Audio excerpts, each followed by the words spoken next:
굉장히 철학적인 질문이세요. 아, 이게 철학이에요? 왜냐면 의로운 도둑이라는 개념이 과연 성립할 수 있는가?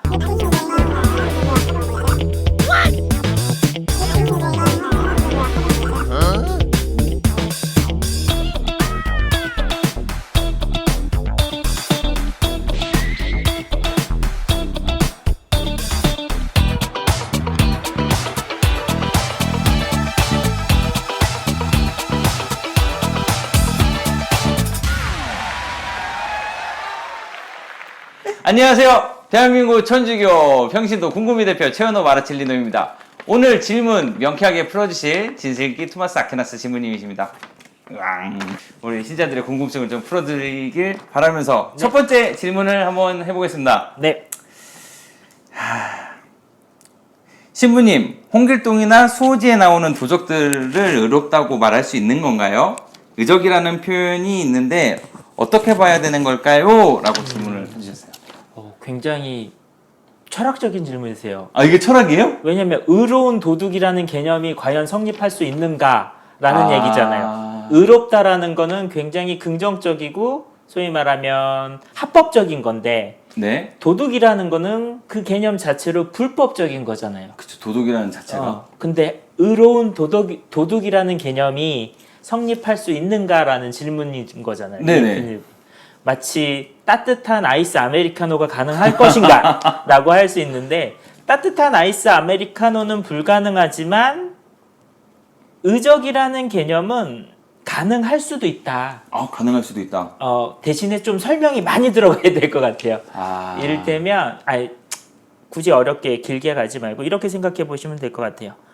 법은 지켜야 되는 게 맞죠? 네. 그런데 만약에 그 법 자체가 불법적인 거라면 법 자체가 불법적이다? 이를 법을 잘못 만들었다? 단순히 잘못 만드는 게 아니라 말 그대로 법을 불법적으로 만든다는 게 쉽게 떠올리시지 않을 테지만 예를 들면 쿠데타? 네. 혹은 인권을 하느님의 법인 인권이나 생명에 대해서 전혀 신경 쓰지 않는 어떤 그런 반인륜적인 법들 이를테면 나치의 법은 사실 쿠데타랑은 전혀 달라요. 되게 나치 당시의 법은 당시 절차로도 그렇고 되게 합법적인 과정을 거쳐서 만들어진 법이긴 하지만 네. 반인륜적인 법이잖아요. 네네. 이를테면 유태인은 아예 사람 취급도 안 하고 네. 장애인에 대해서도 사람 취급, 인권에 대해서 전혀 하지 않았는데 이렇게 됐을 때 그 법을 과연 지켜야 되는가? 라는 문제를 다시금 봐야 된다는 거죠. 법은 무조건 지켜야 돼요. 그게 대전제예요. 네. 그런데 이런 경우에는 그 법이 과연 진짜 우리가 따를 법인가? 라는 거죠. 달리 말하면 불법적인 법 혹은 반인륜적인 법은 법이 아니라고 한다면 그건 자체가 불법도 아닌 거잖아요. 그런 법을 어기는 거는. 그렇다고 한다면 소설이니까 소설이에요. 실생활에서 괜히 이런 것들을 잘못 적용하면 네. 뭐 사회가 부조리하니까 내가 훔친 것들 나도 의적이다 이럴 수 있지만 전적으로 소설 속으로만 들어가서 당시 홍길동이 어떤 법들을 어겼는지 그리고 어떤 재물들을 소위 말하면 위치 이동을 시켰는지를 볼 필요가 있다. 네. 라고 했을 때 그들이 홍길동이 소위 말하면 도둑질이 아니라 말 그대로 그야말로 사회 환원이라고 표현할 수 있다면 그들이 원래부터 가지고 있었던 것이 아니라 잘못 가지고 있었던 것들에 대한 되돌려 놓음이라고 한다면 소위 말하면 일반적인 도둑이라고 할 수 없고 그래서 그냥 문학적 표현으로 의로운 도적, 의적이라고 표현하는 거가 그렇게 불가능한 일은 아니다. 근데 이건 앞서서도 제가 설명을 드렸지만 굉장히 많은 것들을 좀 살펴봐야 될 문제라는 거예요. 하지만 그럼에도 불구하고 그냥 우리가 수업 시간이라고 만약에 생각한다면 법을 꼭 지켜야 된다라는 것이 고정불변의 원칙인 것처럼 그렇다고 한다면 법이란 과연 무엇인가라는 개념도 있을 텐데 그거에 맞춰서 현행 법들이 과연 진짜 그런 법인가라고 따로 논의할 필요는 있다라는 거죠. 그래서 만약에 알고 봤더니 나치법이나 이런 반인륜법 같은 거다라고 하면 엄밀히 말해서 그건 법이라고 할 수 없는 거예요. 그럼 그렇기 때문에 그거를 지키지 않는 게 불법이고 탈법이고 그러니까 죄다라고 하는 것까지 가지가 않는 거죠. 전제 자체가 이건 법이 아닌데 이렇게 되는 거니까. 그러니까 이런 맥락에서 소설 속의 의적들 개념들을 본다면 과연 도둑질이란 무엇인가, 불법이란 무엇인가에 대해서 생각을 하시면서 보신다면 조금 다채롭게 이해할 수 있지 않을까 싶어요. 단순히 뭐 의적도 있는 거네 이런 개념에서만 멈추시는 게 아니라. 그런데 요런 소설들을 좀 생각해 보니까 이들이 그렇게 하기까지에 대한 설명이 되게 개연성을 찾기 위한 그렇죠. 그런 설명이 많은 데는 그러면 이런 이유가 있을 수도 있겠구나. 그럼요. 이걸 하기 위해 합당한 근거나 이런 그렇죠. 것들이 있었기 때문에 그 정도에 딱 떨어지는 설명이 있을 때 네. 이 사람이 액션을 쳤을 때 의적이라고는 볼 수 그렇죠. 있다. 왜냐면 진짜 개념적으로 보자면 말이 안 되는 거예요. 의로운 도적이라는 그 개념 자체가. 의롭다와 도적이 어떻게 같이 가요? 그렇죠. 도적 자체가 이제 어. 좋은 게 아닌데. 불인데 네네. 말 그대로.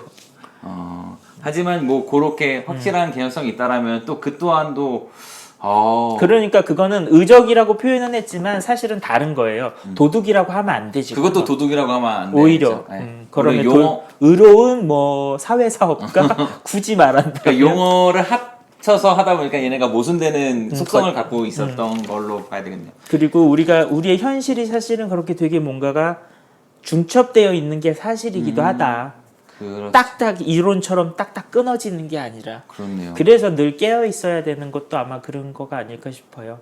의적이라는 소설 속의 의적이라는 것 갖고 질문하셨지만 요 대목에서 우리가 좀 더 봐야 될 건 우리가 흔히 알고 있는 어떤 지식이나 개념, 정의를 단편 알고 있으시면 굉장히 오히려 뭐랄까 실생활에 오히려 아무런 힘을 발휘할 수도 없을 수도 있다.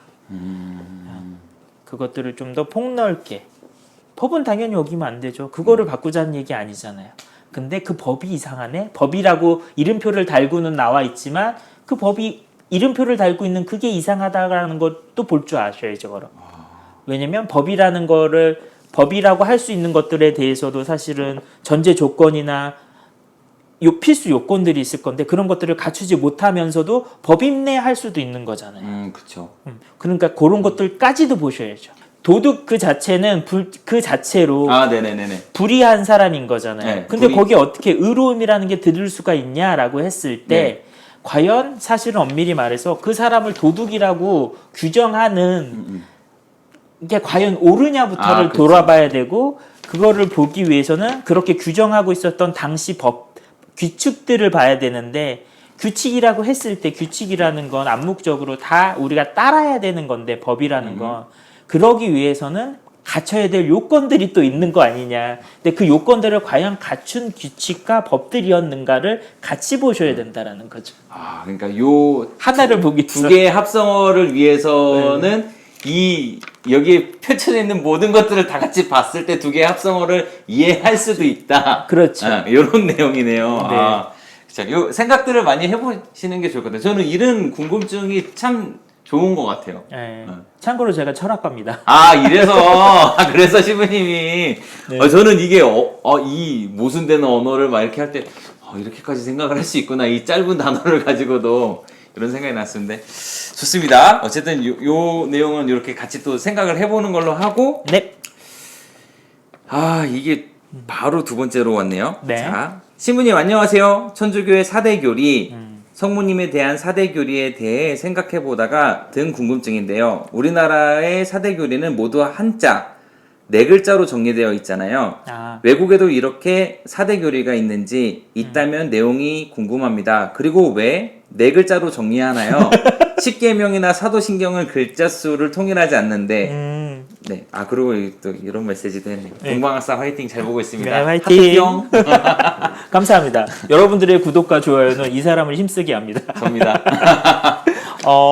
4대 교리 내용은 다 똑같고요. 근데 4글자로 소위 말하면 사자성어라 그러잖아요. 네네. 천주 존재, 삼위일체. 그거는 말 그대로 우리 동양적 문화예요. 그래요? 뭔가 딱 개념화 시키고 외울 때 사자성어라는 게 우리나라만 있는 게 아니잖아요. 그쵸.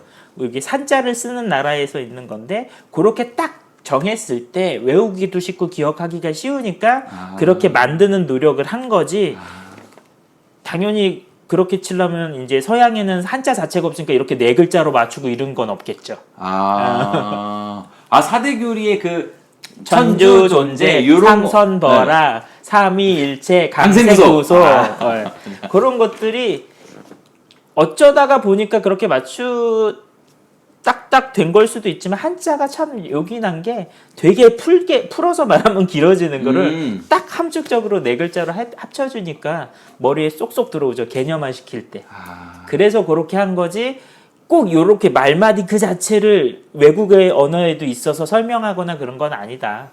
오히려 그 내용은 똑같은 4대 교리가 존재하지만 그것들이 이렇게 딱딱 항목화했을 때 우리처럼 이루진 않는다. 네. 하지만 내용은 똑같다. 왜? 가톨릭은 보편교회니까. 보편적인 교회. 네. 그렇네요. 한자로는 딱딱 떨어지는 게 약간 예전 시대 사람들한테 또 외우기도 쉽고 딱 약간, 좋죠. 네. 천주 존재. 하느님은 존재하신다. 그렇네요. 그 막 뭐 외울 때 앞글자만 따서 네. 외우는 것처럼 네.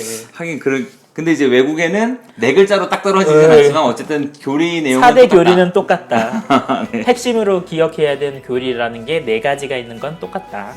약간 동양의 특색일 이런 수 거. 있군요. 한자 문화권에. 네. 좋습니다. 자, 이제 슬슬 저는 어려운 얘기들이 많아지는 것 같아요. 네. 우리 영상은 2주에 한 번씩 질문을 모아 촬영하며 편집을 걸쳐 2, 3일 간격으로 유튜브 채널에 올라가고 있습니다. 당신이 참여해야 재밌어지는 방송, 밀어서 잠금 해제될 때까지 많이 물어주세요.